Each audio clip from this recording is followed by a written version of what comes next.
Give me an example of working with a difficult client. This is a very practical interview question, because if you're working with a client facing and day to day, that too, if the client is hard nut to crack, then your job becomes very difficult on day-to-day basis.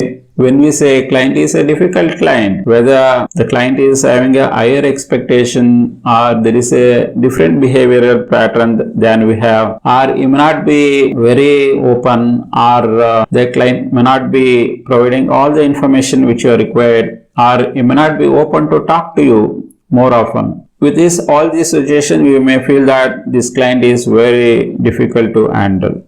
Now, how will you handle this kind of situation as a tester? That is where the good communication skill, good talking skills, understanding skills, gathering skills will really helpful here, because we are, as a tester, we are trying to help the client. That is the message we should pass on to the client, because we should not waste the time of the client, because client time is very important. And we should not spend too many hours of their time just to gather, collect information or talking. That is not going to help.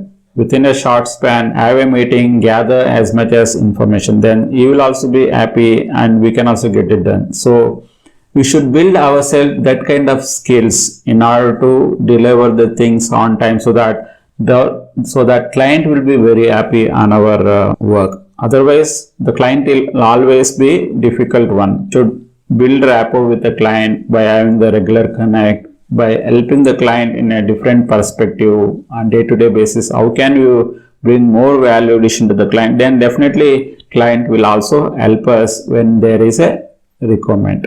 So when we take all these actions, then the results always will be positive when we are having a right communication skills, right way of talking, right rapport. Then definitely we can solve this behavioral issue, or we can solve this problem very easily. That's how we should answer for this question as well. Working with a difficult developer. Again, this is very difficult question, because normally the developer is also one of the stakeholder for a given tester. It may happen that developer may be unhappy because of various reasons. Maybe sometimes certain developers may be very rude. Their behavior patterns also will be very different. Sometimes developers will be very unhappy with the kind of deliverables which we are making by our tester. The quality deliverables, maybe in terms of test cases, reviews, it may be the defects which we are logging. Maybe we are not logging the quality defects, or we are not providing enough detailed instructions in your defects. Maybe because of that, you may be finding difficult to handle. It could be very other reasons as well. Now, based on the situation which you have in your organization, you should be able to explain one or two instances. Now, the task is how can you manage the developer? I have taken certain example here is in terms of the quality deliverables you are making, especially related to defects. Maybe because of that, is very unhappy and is trying to reject all the defects which you are logging. Now, what you should do? You should have a conversation with the developer one-on-one. Understand why developer is very unhappy with you.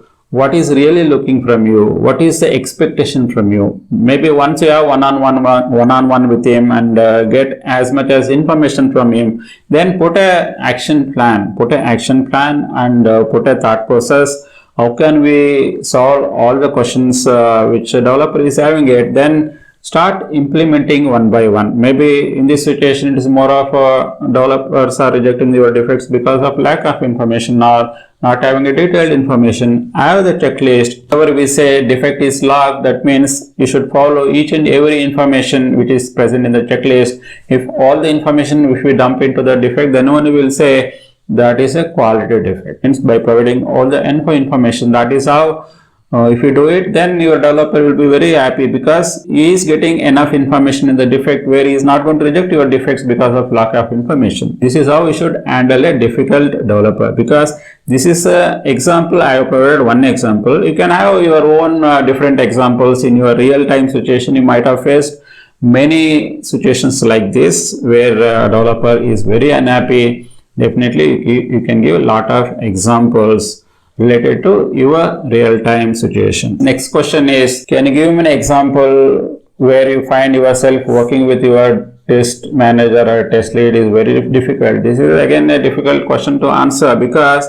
in any behavioral question or any questions in that matter, real-time questions, you should not talk about any negative things. You have to be very practical. You have to be very positive. You have to be very constructive in nature. You should not throw any negative remarks about your test lead or test manager or anybody in that matter. You may feel that your test manager or test lead is very difficult to handle, maybe because of various reasons. The reasons could be goodness they have, or their behavioral pattern may be different. Maybe they are having a higher expectation, or they may be certain test lead, test manager may have lack of people skills, management skills. Even certain people may have lack of testing skills as well. Sometimes test lead and test manager may not be listening to you, or maybe because of that you may be very unhappy, where you find very difficult to handle this test manager and test lead as well. Now, how will you take care of this situation? That is the interview question. So, if you just blindly say, I'm going to handle in this way, no interviewer will going to accept it. You have to put forth your problem first. Example, in this case I have put in here is high expectation. Maybe expectation is not realistic one. Now how will you handle this situation? Maybe you should put a detailed plan with a detailed data points. Have a one-on-one with your test manager, test lead with enough data points. Why you are feeling that your test lead and test managers are unrealistic? Unless if you are not put forth all the data points, your test lead and test manager may not agree. In order to handle your test lead and test manager, you should go with enough data points. You have to go with enough scenarios. Then only you can handle your test manager and test lead. This is how you should answer in your interview, that these are the things I have taken care. I set up a one-on-one. I made up enough data points. I have put in my thought processes. I'm able to convince my test lead and test manager. Because of that, I could be able to handle my test manager or test lead very easily on day-to-day basis. The behavior question is in terms of handling a difficult co-worker. So co-worker here in this case we already talked about developer. Now we are talking about your own co-worker tester. You may be finding difficulty in handling a certain co-worker tester as well. Maybe the co-worker is senior tester or a tester. It is very, sometimes it becomes very difficult to handle them. Maybe because of again attitude issues, ego issues.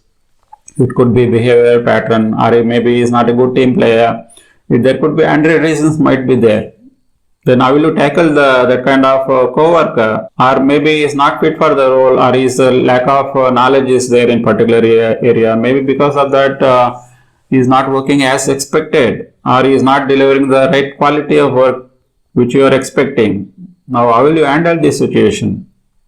This is a certain example I am providing. Maybe you have to put forth your own examples. You should come up with a detailed plan, have a regular one-on-one with that guy, understand what is really the problem. You should check the root cause of that issue. Why is behaving like that? What is the rationale behind it? Why is not delivering the right things?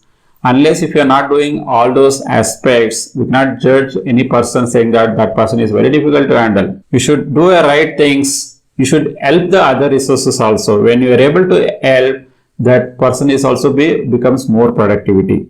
When that person start producing more result, then that is a validation for that guy as well, for you as well. Even after doing all these aspects, still that person is not improving, then you have other channel like escalating mechanism, test manager, test lead. You can go and talk to them. At least first, as a first step, you should take care of tester by talking individually, by helping, by coaching, by mentoring, right? In various aspects, you can explain in this way to your interviewer. This is how I solved the problem of handling a difficult co-worker, especially a difficult co-tester. Give me a certain example or certain tasks which are very critical, but you're able to complete those tasks very faster way, and after completing it, you might have got appreciations as well. The interviewer wants to find out how good you are in handling the critical situation, how you are able to deliver the things in a critical situation. They just wanted to understand, is there any examples in the previous experience? Now, how will you answer this question? Again, you should take up some examples from your past experience, and you should present that in a more actionable way and more result oriented way. then only your interviewer will get convinced that this is how I solve the problem. So I have taken certain example like doing certain analysis, like there are particular area I was getting more defects, especially few particular modules were getting lot of defects more often. Now you wanted to understand why it is happening. Now I did complete root cause analysis on a particular modules, and I'm able to identify out of 10 modules, only 1 or 2 modules I'm getting more issues because of so and so reasons. By doing root cause analysis of every defects, we can easily identify what is the problem. Then after doing all the root cause analysis, I presented that to development team. This is what my analysis is all about. This is what the results of my analysis. This is what I am recommending. Based on that RCA, then definitely developers and your stakeholders, other management people, they will really appreciate that effort, because you have taken an extra mile and you are able to convince the developer by doing detailed root cause analysis. Because of that, developer put the right plan and is able to fix certain aspects based on your root cause analysis. Then post that, if number of defects are reduced in those area, then definitely it's a big achievement. Definitely I got appreciation because of that. If you are able to explain in that way, in a more accomplishment perspective, more actionable result oriented way, then definitely interviewer will be very happy with your answer. Give me certain examples when you are very unhappy or you are upset with your test lead or test manager. Again, this is also a question which they wanted to understand how good you are in terms of positivity, or a constructive person, or you are just upset because of negative remarks. Now, it may happen that there are real situations might be there. You cannot say all the time we are bad, test lead and test managers are good. It may happen that there are situations testers will really upset themselves. It could be various reasons. There could be the higher expectation, or micromanagement may be there, or it could be people skill issues, management skills issue, or maybe certain person may not be knowing testing skills, or various reasons as well. I have taken one example to quote here is maybe the test lead and test manager is not testing the particular tester, or they are doing too much micromanagement, and they have higher expectation, which is not realistic one. Now, if this is the situation, then definitely the tester will get into an upset mode. Now, how will you confront your tester or a test manager with this kind of situation? That is what the interviewer is expecting from your answer. Now, unless if you are not bringing enough data points, why you are feeling yourself, you are upset because of so and so reason, why you are not happy with the micromanagement, or why you are not happy with the unrealistic expectation. You should come up with enough examples to prove that this is how you are feeling and this is how you are thinking. This can be avoidable. Certain micromanagement is not really required, or certain unrealistic goals why we cannot achieve also. If you are able to explain with the data points, definitely your test manager or test leads will understand. Maybe the journey is not one day. Maybe you have to put forth your thought process, your way of talking with them on regular basis. They will start testing about you. They will, once you are doing all these things, both test manager and test leads will start trusting you, and they stop doing more micromanagement with you. Unless if you are not trustworthy, then they will do micromanagement. If you are able to do enough way with enough showcasing enough data points, definitely they will stop doing the micromanagement way. This is how you should explain and how you handled this kind of situation when you are upset with your test manager or test lead, with your interviewer. Maybe you may have different example, then you should put forth your thought process in a different way. So give me certain examples where you feel that you are a good team player. Again, this is very crucial interview questions, and they wanted to understand whether you are a good team player or you are not a good team player. Definition for good team player is like you should be very flexible enough, and you are able to extend the hours, and you are able to help the other person, or you are having a good communication skills, and you are able to take care of other person's issues, or you are able to understand the other person. That is how normally the skills of or characteristics of a good team player. Now, how will you help the interviewer that he understands that you are a good team player? Maybe you should come up with a certain examples that you are showcasing that you are a good team player. I have taken one example here is you should be able to get the work done as a team here. Let's say they have 100 test cases. You should get it done execution within one day. Now with another 4 tester. Now it requires lot of collaboration, lot of communications to plan together and work together and complete the test execution within a particular day. Now it requires big rapport within the team to complete the work. That means you should be able to explain them that you did all these things because you are a good team player. What are the things you have taken care? What are the actions you have taken care? If you are able to explain that, definitely that would give a positive impact. Give me an example that you took some initiative that helped the overall testing team productivity. Again, this is a very good question which will be asked in any interview because they wanted to assess what kind of person you are. Whether you are able to bring value addition to the given project or whether you are able to provide value addition to any company. Now you should come up with a certain example. There are various hundreds of value additions you might have made in your previous companies or current project. Now you should take few examples. I have taken an example of with the recent challenges like due to higher attrition, maybe with the 20-30% of attrition every year in every organization. Now in order to tackle this attrition, testers will come and go on each and every month. That means we should have a strong knowledge transition mechanism. How will you take care? Because we cannot put forth more senior tester to provide handholding or more knowledge transition for every resource who are onboarding. It is too much time consuming. Now, if I am able to bring once if you are able to do transition for one resource, and you were able to completely record that. Now, once you are able to record that, whoever onboards new person, first thing he will do is he will watch all the videos. Other senior tester time will get saved because of that. If you are able to explain simple example like this, definitely that is also going to bring lot of value addition for your team and project as well. This is how you should be able to explain with certain examples what was the outcome because of that in terms of dollar savings, in terms of resource saving, or in terms of hour savings. Give me an example where you used your problem solving skills that helped your team and a company. This is also very crucial. Being a tester, you should have a good problem solving skills. Problem solving skills means maybe in any project there could be hundreds of problems maybe there. Now you should be able to identify certain problems and you should be able to provide a solution for that. I provided one example here. The biggest challenge in any testing project is creating a test data because especially if it is 10 records, 20 records, it is very easy to create manually.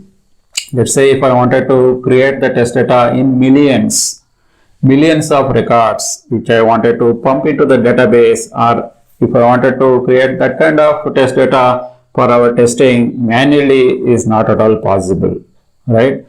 Now, we should bring certain value addition. This is the problem. The test data is the biggest problem. Now, maybe you should come up with your innovative way. How can we create this test data in a more automated way by using various programming languages, various shell scripts, various different skills which I can bring the thought process on bringing automated way of test data creation. Because of the right test data, we're able to find good defects as well. This is how you should be able to explain. Definitely that would help the interviewer to assess you are the right person for their project or their company. I hope you guys got a clear idea now how you should answer various different set of behavioral skills or real-time questions which they might ask you. You should be able to answer more real-time with your own example. You need not follow whatever the example which I talked about here. You might have your own examples. Maybe before interview, you should list down all these questions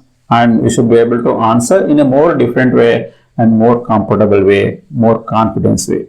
I am hoping this video was very useful for you. If you guys really like this video, then please give a thumbs up to this video. Especially if you do not have enough time to complete your testing, then what will you do? Let's say you have thousands of test cases which management may ask to execute within next 2 days or next 3 days. Then how will you plan your test executions, or how will you plan your overall test execution strategy? That is a very crucial interview question which they ask in any interview. Now, in order to answer this question, it is nearly impossible to execute all the test cases anytime. That is not at all possible.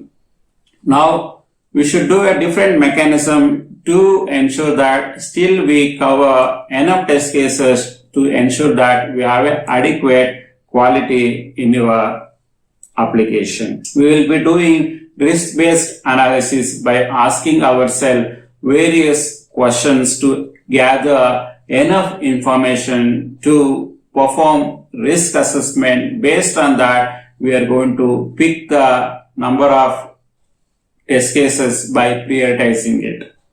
Now we will try to understand what are the various questions we can ask ourselves to derive right number of test cases for your execution. The first question we should ask all the time is, you may have 10 functionality in your application. Is that all 10 functionalities are very crucial? Normally it won't be. Maybe 2 or 3 functions are very crucial for the end user or business people or any stakeholders in that matter.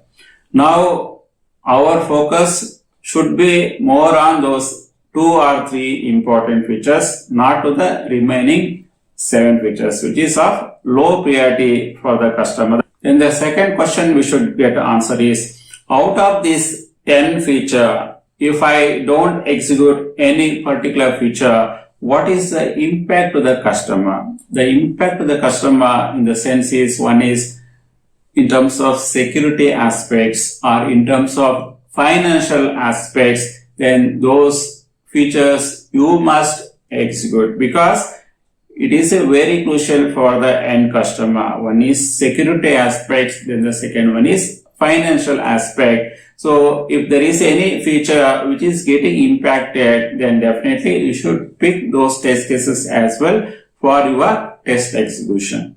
Then the third question we should ask to the development team or any stakeholder is, out of this 10 feature, which features are very complex in nature? Which features are very complex in nature plus which are prone to error? It may happen that features may be complex, but those features are completely stable. Then we need not test that. But we should also check, okay, complex functionality, but those functionalities are prone for further errors as well. That thing we should identify from the development team and other stakeholders to get a clarification in order to selecting the right test cases for your execution. Then the fourth question we should ask to the development team is, which feature or which functionality which developer has implemented in a faster manner, panic mode, wanted to complete that feature, they have done it in very faster or very quicker manner, in a rushed manner. Now when developer, they do something like that, definitely those areas are more prone for errors. You should ensure that we should be able to test those aspects as well for your testing. Then the next question we should ask ourselves, especially this question will be based on our previous experience on the similar functionality. Based on our past experience, definitely we can conclude which area, which functionalities will be more prone to the error most of the time. Then the next question we should ask yourself is, which functionality is implemented by the development team where there is no clarity on the requirement, there is no proper documentation, then it is more prone for issues as well. Because when the requirements are not stable, when requirements are not clear, even after that, if development team implemented that, means it may happen that you will get more issues in those fields as well. So these are some of the questions we should ask yourself plus with the development team, your BA, your product owner, with the other stakeholders as well, just to get enough feel out of it, with enough experience, with enough common sense. Definitely we can optimize our test cases by not executing all the test cases in one shot. We will be prioritizing it based on whatever the questions, based on the answer we got it. Based on that, we will be optimizing our test and we will be running our test. This is how you should answer this question in your interview. How to reproduce a given defect or a bug. It is a very important activity which normally every software tester would they do in their day-to-day activity. Then how will we ensure that we are able to accurately reproduce a defect in our test environment? As a tester, we will be logging the defect by providing all the information in your defect report, and we will be giving it to the development team, and developer will fix the issue and they will hand over to us, and we will be retesting the defect. That is a very easy situation in order to reproduce a defect. And think about another situation which is a difficult situation when customer is able to reproduce the issue but you are not able to reproduce that issue. Now how will you handle that kind of situation? Customer will be testing it on the production environment with the right set of data in their environment, but they are able to find a critical issues in their system, but we are not able to find the same issue in our testing environment.